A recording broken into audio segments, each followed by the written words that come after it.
Buenos Dias Gunners Collective. Back at it, you already know. Ba-da-ba-ba-ba-ba-ba. Ugh. Ba-da-ba-ba-ba. Like a motherfucking ba-da-ba-ba-ba. Like a motherfucking smack addict. Bye-ya. Bye-ya. Bye-ya. Orale. That's the fucking jam right there. I can't never get enough of it. Anyways, Buenos Dias, gente. As you can tell by that thumbnail right there, yes, indubitably, David and Goliath. You guys all know the old story, man. Small, big. Too big. Hey, grande, vente. Whatever the fuck case may be. At the end of the day, man, there's big guys and there's small guys. And size doesn't matter. Well, that's not what she said. But anyways, shit happens, right? And I wanted to tell a story about a David and Goliath issue in prison. Something that happened, something I've seen. You know, a few stories, but this one right here, Spence, I lost my voice. That's how fucking crazy it was. This one right here took the cake. This was some crazy shit. And I remember thinking when it happened, when it went down, some guy's in trouble, right? There was no way, no how. It just shouldn't happen, right? There's no way that this guy is going to overcome this guy. But that wasn't the case, right? This is the age-old story of size doesn't matter at all. It really doesn't, right? It's all a mentality. It's all skills. Tell you the truth. It's all fucking, you don't know what you're signing up for. Now, trip out. So I'm in prison, right? I'm doing time. And this particular prison I was in was out of state.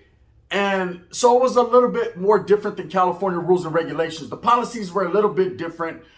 Everybody pretty much, just like California, rocked with their own race, rocked with their own people. But at the end of the day, there was a little bit more wigglization.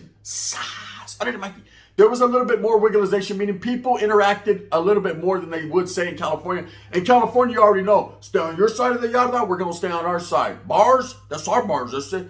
You know, urinals, that's our shit. It's just, you know, there's a lot of separation. And the flag's been planted way before motherfuckers got there. That's just the way it is. Pensa la tira. You know what I mean? Just, you know, so you stay on your side of the yard, we'll stay on our side, or we're going to have a riot.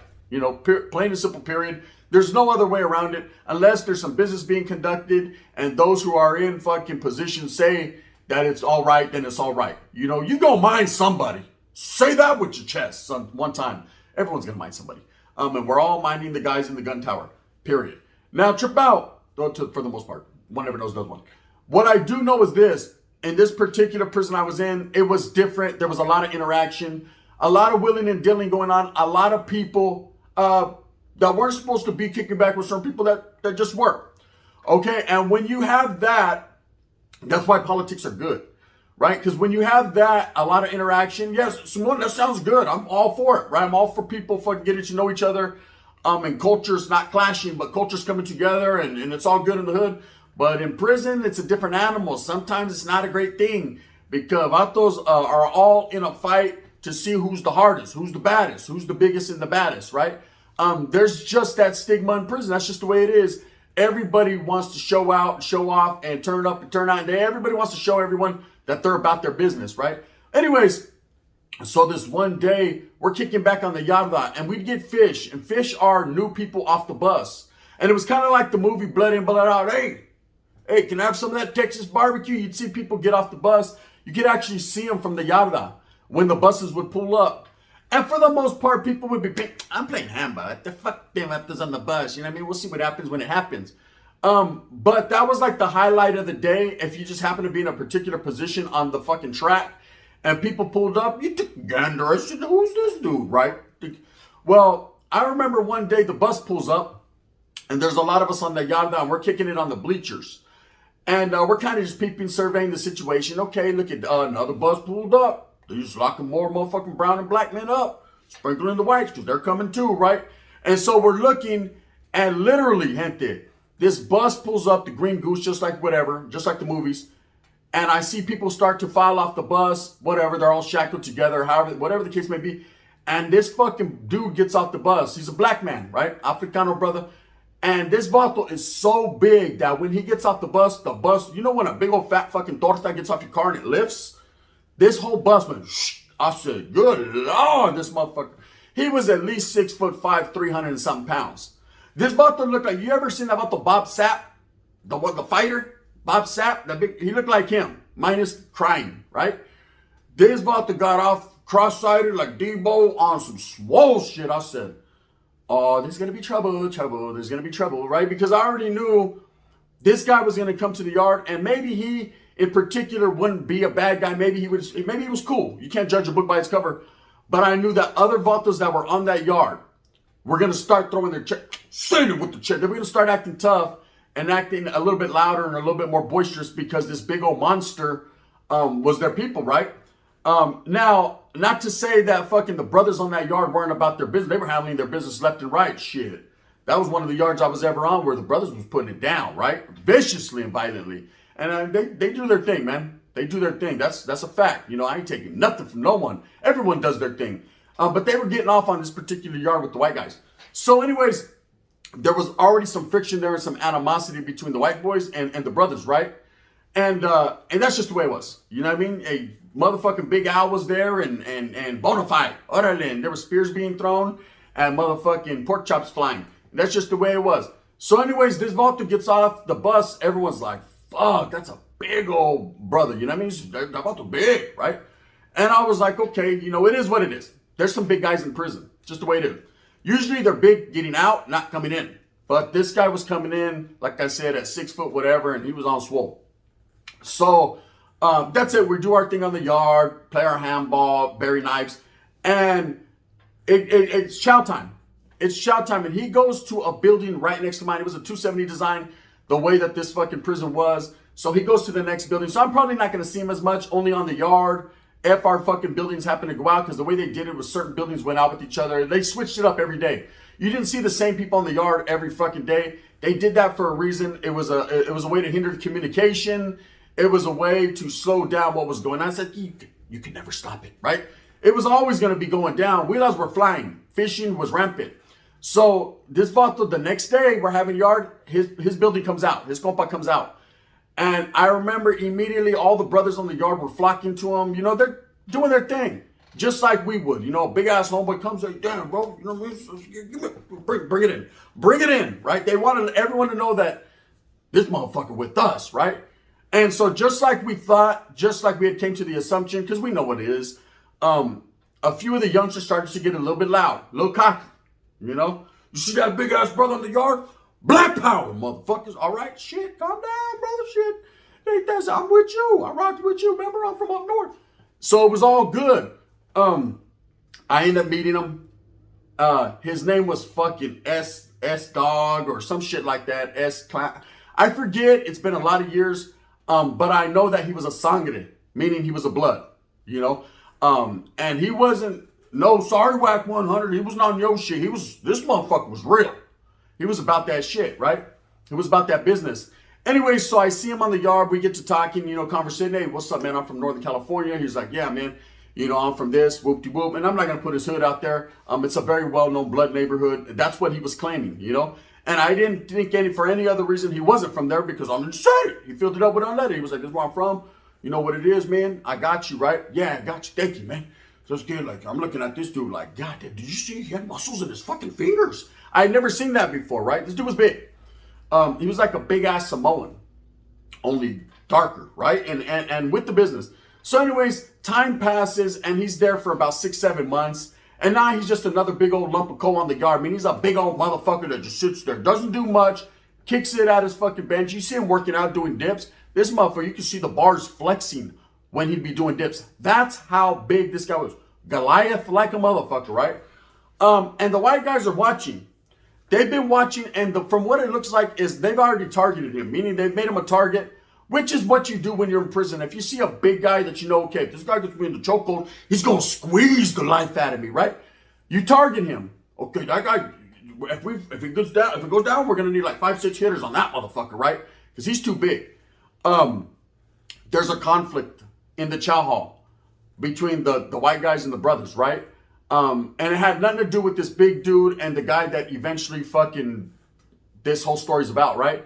What happened was, two guys fucking got in the line. The way that they could file you into the fucking chow hall, you didn't get an opportunity to sit with who you wanted to sit with. The cops had 4 lines. They'd be like, you go there, you go there, you go here, you go there. They sat you with whoever they wanted to sit you with, and you just pretty much sat down, put your head down, ate your food, if you happen to be on a fucking table with a couple homeboys, and it usually ended up like that, man. I ain't gonna lie. For the most part, I never had no problems. I always ended up with one or two homeboys or a couple people that I did conversate with.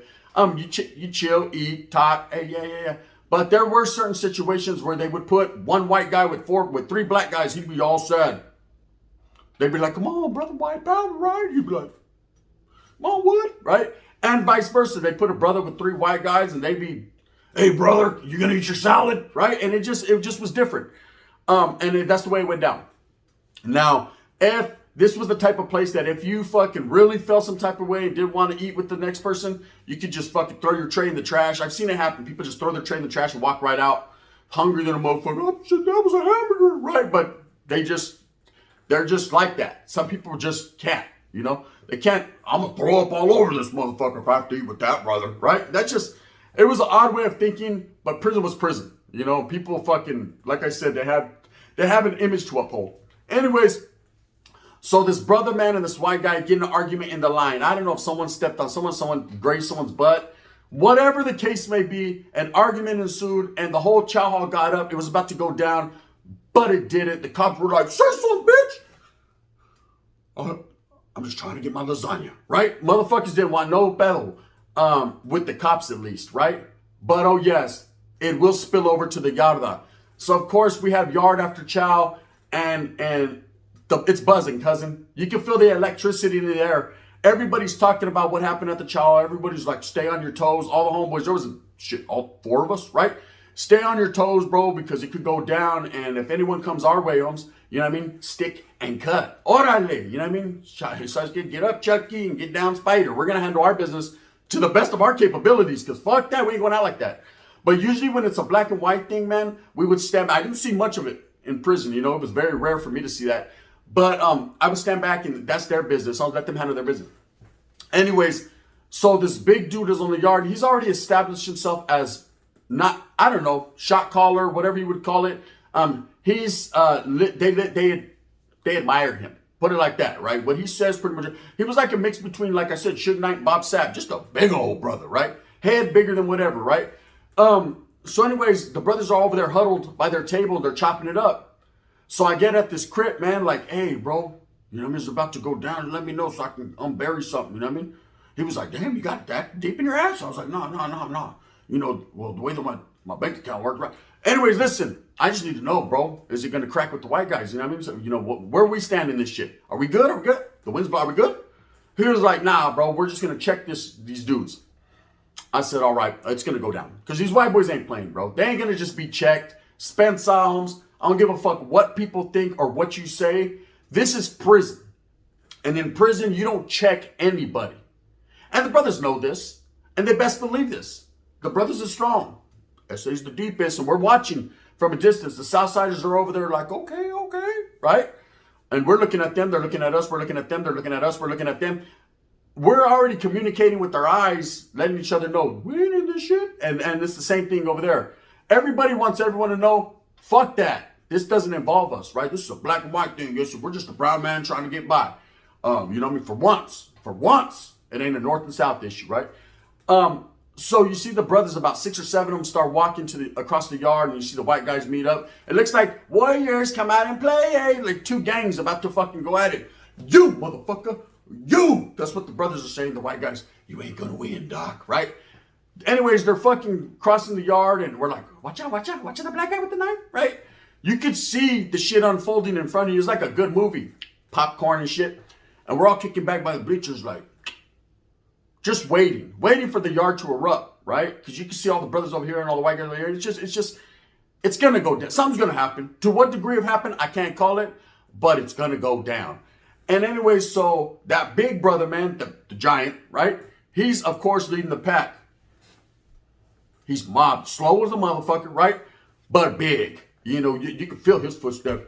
Oh, yep, that's the brother S, dog. He's on the yard. And the smallest white guy I ever seen in my life. They out there looked like he was damn near like that fool from Jackass, right? Just a little white guy, cut up though, ripped up, looked like a mix between Bruce Lee and one of the Oompa Loompas. He's walking, bro, big old swastika on his neck. I'm like, oh, fuck. He's going to hit this guy one time, and it's going to be an attempted escape, because he's going to hit him so hard, he's going to go flying over the tower. Even the tower, the cops like this. Here's the cold part. He has the gun pointed at the big brother the whole time. It's a cold situation. That's just the way it was, cuz, right? Saying on power, right? Anyway, so they're walking, these two groups. And I know it's taking me a minute to tell the story, but it's facts. I want to lead up to it. Dun, dun, dun, dun. And so as they're walking, this big dude, they start to say whatever they're saying. Now, I heard the story later on. You know, I wasn't right there, so I wasn't the cucaracha under the huarache, so I can't tell you exactly what was said, but you could see a heated argument taking place between the little guy and the very big guy, right? And the very big guy was like, and the little guy was like, right? And the big guy swung for the fences. Right? I swear to God, it felt like I heard. I was like, whoa, you feel that shit? That was like heat. That was, right? He swung and missed. Y pobrecito. That little guy put that big guy's head up his ass faster than... Have you ever seen Hancock? That little guy, Tiger, hit that motherfucking brother with an uppercut. And I swear to you, gente, you know when motherfucking Turbo used to break dance? And he just fold?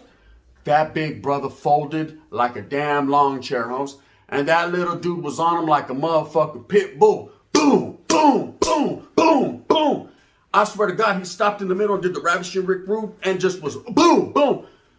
Of course, all the other brothers in the white started getting off. Brothers was running this way. White guys was running this way. Moral to the story is, this big guy, I guess they had been targeted because he had been bullying people. He had been bullying people. I didn't know about it. Like I said, I wasn't in his business like that. But I guess they had targeted him, not only because he was a brother and they were going at it, but I guess he had called a couple white guys bitches and punks and, you know, I'm going to go ahead and need that TV.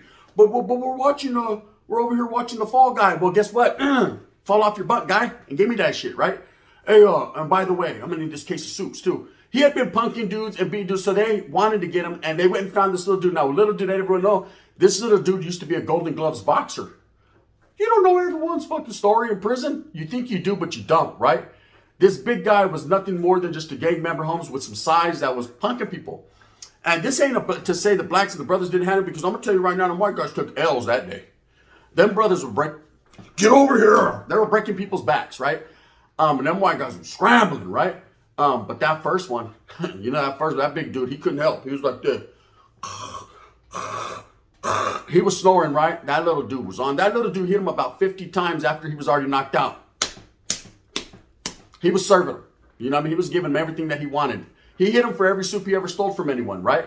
And that was a perfect example of a bully, a guy that thinks he's a bully, and just because he has size and whatever, getting served. Revenge is a dish best served cold, right? He got all kinds of cold shit on him. It was ugly. But I wanted to tell that story not to show division or to show a black and white issue, but to show you that it could have went the other way. It could have been a big old white guy and a fucking black guy, you know, because I seen it. Here's another story. You know, there was a brother, man, totally different prison. We're gym living, California. Doing our thing, and this brother, in this gym, man, this brother used to run around and do tattoos. And he was doing tattoos, and now you got to understand, this was like a non-affiliated, meaning there was no gangbanging here, you know, going down. Everybody was, there was some actives, Holmes, but then there was like 50-50, but there was some that weren't, right? So in this particular gym, everybody was pretty cool, but you know, you got to watch your back. Watch your back, yes, watch your back. But anyway, this black guy, he was a pretty good tattoo artist. He was running around doing tattoos and whatever, man. And this white guy who was kind of like I don't know if he was, I don't know what he was, man. But it tripped me out to see a black man tattooing on a white guy. I'll tell you that much. First time I ever seen that shit. But I seen it. Whatever. That's their business. All I know is he was supposed to give him $30 in groceries, meaning $30 in canteen. And so the brother came one day. We're all sitting there fucking on our bunks, chopping it up. He tells the white guy, hey, you got my groceries. And that dude was like, oh, no, because see, the way my draw works is I'm next draw. Now, anyone that's ever been in prison, you have certain draws. You can go this week, then the next week's a different letter, and whatever your fucking last name falls under, right? So he said, okay, your next draw, Spence on Latino. Yeah, I'm draw 2, right? All right, cool. Brother comes around, draw 2, like, hey, I'm going to go ahead and need that. And that white dude, I don't know what he was thinking. I don't know. This motherfucker must have been in a bad mood, or he wasn't thinking right? Meet Stan, a 24-year-old who sat in the blistering cold with his brother that was just 4 years old, right? This motherfucker says, hey, bro, get out of here. I ain't giving you shit. That was it. You know what I mean? Game over. He done try to punch someone and bully someone, bro, and got drugged from the tower around the bunks, each aisle, back to the tower. The cops just let it happen. They was like, fuck, let them kill each other, right? It was ugly. It was an ugly situation. We never seen the brother again. The white guy was like, no, I didn't know, all right. No, it was just pretty bad. Shit happens. You know, that just goes to show you that on any side, man, if you go in there trying to bully someone, punk someone, this is prison. Prison is prison. Motherfuckers will come up short. And it happened. Anyways, just a couple stories I wanted to tell. Wake up, it's program time. With that being said, I hope that you move smooth with a purpose. I hope that you get everything that you want coming to you. Remember, at the end of the day, it's all about struggling and striving for your family. Don't go bullying people trying to take their shit. Get your own shit. You know what I mean? That's the best way to roll. Then you won't have no problems. Oh, unless you fucking happen to run into someone and graze their butt and then they feel some type of way. And then that's on you, right? I can't call. But I know I'm going to go out there and get mine, homes, without doing no weird shit. With that being said, man, go out there and do it for your familia. No one else will. If you like this, please hit that like and subscribe with a thumbs up. If not, you can hit that thumbs down. Heavy is the head that wears the crown. I'm going to continue to strive and struggle for what I truly believe in, and that's the coming together of everyone. The black, the brown, the white, specular men, and all people, man, because everyone got a little bit of thug. We promise you this. We'll burn this bitch down, get us pissed. To live and die in LA, I ain't going to LA shit. You see what happens over there? They shoot people. I'm cool. Fuck that. Bang, bang.